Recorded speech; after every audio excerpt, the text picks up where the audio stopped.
In Ireland, it's even sadder. So this is being reported by the BBC right now. There was a little bit of graffiti written on a wall in Ireland. It says, Irish lives matter. No, I don't like graffiti. I like that statement, though. I think Irish lives do matter. And according to the BBC, this is anti-immigration signage. Here's how the BBC is reporting it. Graffiti reading Irish Lives Matter was daubed on the wall of the Kennedy Center on the Falls Road overnight. People Before Profits' Gerry Carroll said there was, quote, no place in our society for this kind of racist poison. Racist poison to say that the people of your country matter in any way. Racist poison.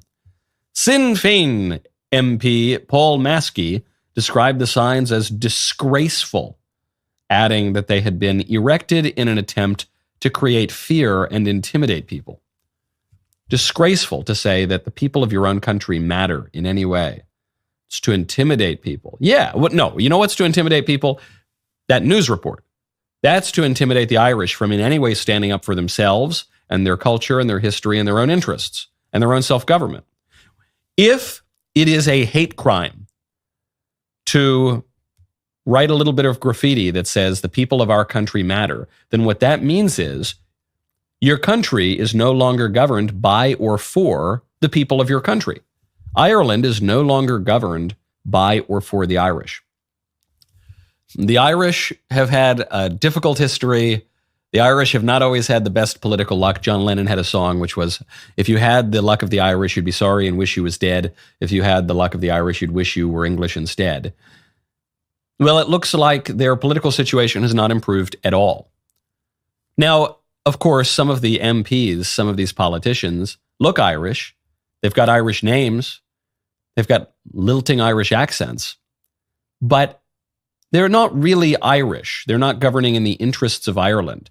They're governing in the interests of some far distant imperial capital. They're governing in the interests of Brussels, for instance.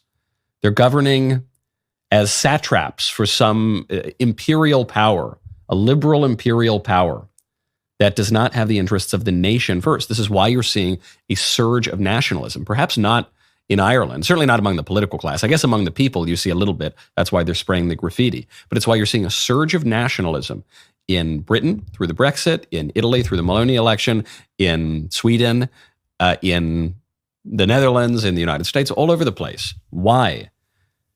Because we are being told all over the West that our nations are not only unimportant, but evil, wrong. To have any care for your own country and its history and its people is disgraceful and totally unacceptable. And people don't want to hear that. So you're now seeing an opposition, not so much between the left and the right, as between the people and the political ruling class, which is raising a much deeper governing problem than the usual battles between left and right, because it's raising a crisis of regime. It's causing people to ask, hey, do we actually govern ourselves? Does our government in any way have the interests of our country first? Does our government have the interests of our country in their minds at all? And the answer that people are increasingly coming to is no.